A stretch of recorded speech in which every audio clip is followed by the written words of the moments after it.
안녕하세요. 중국 주식 전문 채널 진중투입니다. 이번 영상 주제는 구독자 Q&A 종목인 통유입니다. 중국어 발음은 통웨이이고 한자를 한글로 번역하면 통유입니다. 제가 어제 구독자분에게 답장한 내용에 좀 더 덧붙여서 말씀드리겠습니다. 참고로 통유 매출 구성은 2020년 기준 사료 47%, 폴리실리콘 15%, 태양광 셀 35%, 태양광 발전이 2%대입니다. 지금부터 화면은 안 보셔도 되고 맨 마지막에 주가 흐름을 볼 때만 다시 화면을 보시면 됩니다. 지난 10월 8일 3분기 누적 잠정 실적 공시를 발표했는데요. 3분기 지배주주 순이익은 28에서 30억 위안으로 전년 동기 대비 22%에서 30% 증가, 2분기 대비 33%에서 43% 증가했고 비경상 손익을 제외한 지배주주 순이익은 전년 동기 대비 194%에서 215% 증가, 2분기 대비 27%에서 36% 증가했습니다. 고순도 폴리실리콘 사업은 다운스트림 수요 성장으로 공급이 수요를 따라가지 못해 가격이 전년 동기 대비 대폭 상승했고 풀 가동하면서 생산과 판매량이 전년 동기 대비 향상됐고 이익률도 전년 동기 대비 강화됐다. 이렇게 공시에 써 있습니다.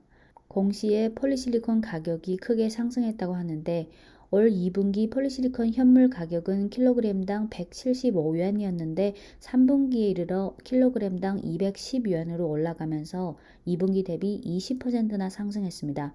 이런 상황에서 통유가 풀 가동하니까 3분기 매출과 이익률 모두 올라갔습니다.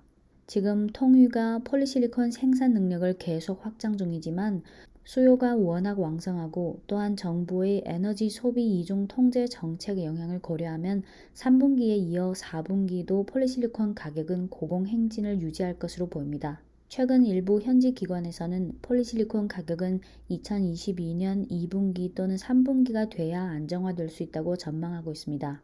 2021년 6월 말 기준 통유의 고순도 폴리실리콘 생산 능력은 8만 톤이었는데 증설 라인의 가동에 따라 생산 능력이 2021년 연말까지 18만 톤으로 늘어날 것이고 2022년에는 33만 톤까지, 2023년에는 43만 톤까지 확대될 것으로 예상됩니다. 이렇게 되면 중국 폴리실리콘 시장에서 통유의 시장 점유율은 2021년 18%, 2022년 25%에 달할 것으로 보입니다. 앞서 통유 매출 구성을 언급했는데요. 사료 47%, 태양광 셀 35%, 폴리실리콘 15%, 태양광 발전 2%대. 폴리실리콘 가격 상승은 폴리실리콘 부문의 실적 확대에는 유리하지만 미드스트림인 태양광 셀 쪽에는 부담으로 작용할 수 있기 때문에 폴리실리콘 가격 상승이 태양광 셀 부문에 미치는 영향 그리고 통유의 전체 실적에 미치는 영향을 일일이 잘 따져봐야 하는데 현지 증권사 보고서들을 쭉 봐도 이 부분에 대해서는 그렇게 자세히 계산하지는 않는 것 같습니다.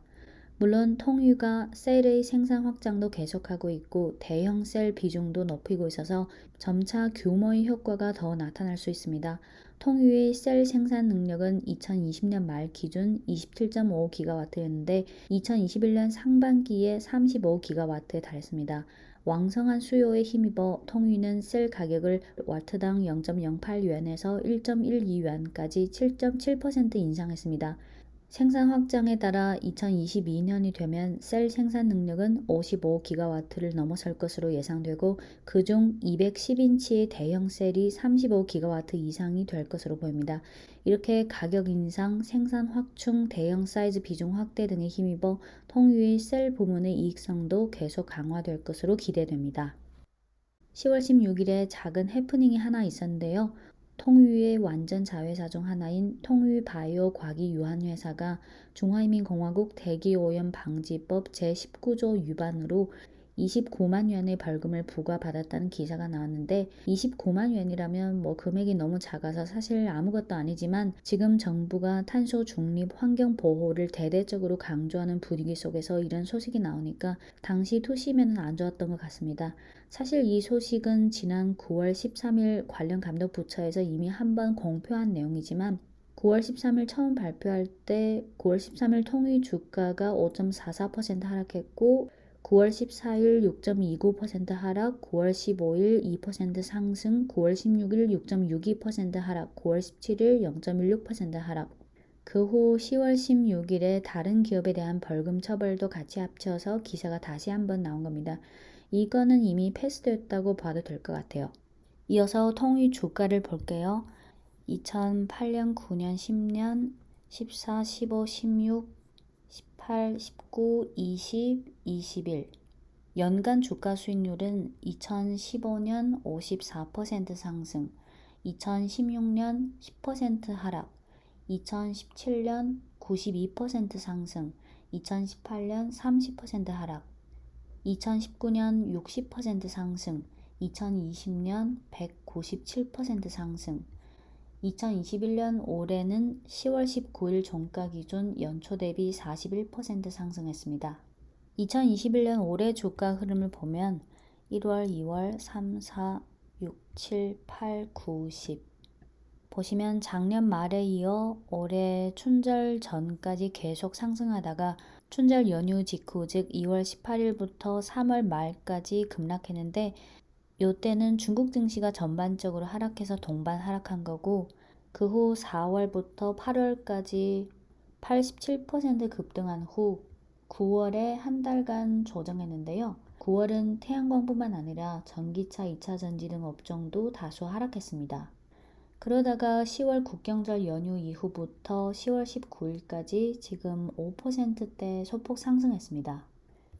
중국의 태양광주들이 본격적으로 급등한 것은 2020년 6월쯤부터인데요. 2020년 6월부터 2021년 2월 춘절 전까지 쭉 급등했고 2021년은 4월부터 7월 또는 8월까지 쭉 오르다가 9월부터 좀 조정하고 아까 말씀드린 것처럼 10월 국경절 연휴 이후 조금 오르는 모습입니다.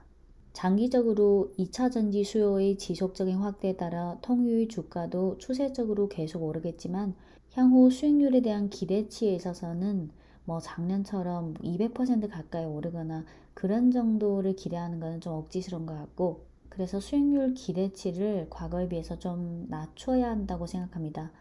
최근 찐중투 중국 시황 영상에서도 언급했지만 지금은 경기 상황, 금융지표, 실적 시즌, 자금 수급, 거래량 등을 종합적으로 고려하면 주가가 급등할 만한 상황은 아니라고 봅니다. 통유이든 기타 태양광 종목이든 올해뿐만 아니라 좀 길게 봐야 할 것 같습니다. 네, 이상 통유에 대한 구독자 Q&A를 공유드렸고요. 지금까지 중국 주식 전문 채널 찐중투였습니다. 찐중투 주변에 많이 홍보해주세요.